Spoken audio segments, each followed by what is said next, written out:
నేను ఎంతో మంచిగా చదవాలని అనుకున్న చెల్లె, కానీ దేవుడు నా రాత మంచిగా రాయలే, నా బిడ్డ రాత మంచిగా రాయలే.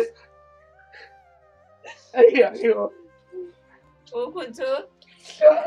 అరే లే అన్నలే ఊకి ఏడుతా ఏడవకలే మామా లేదులే లే ఊకో ఊకో ఏడవకు మా పిల్లలంతా అవసరం పడతాను. నాకున్న ఒక్క కొడుకు.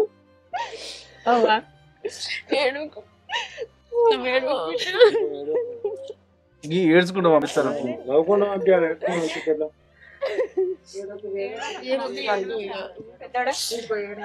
నా కొడుకులు పోయి అవతల పడ్డాడు, బిడ్డ పోతుంది.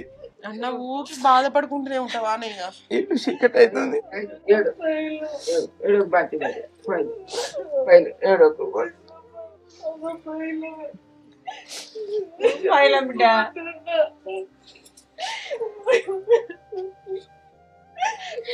మామా ఏడవకులే.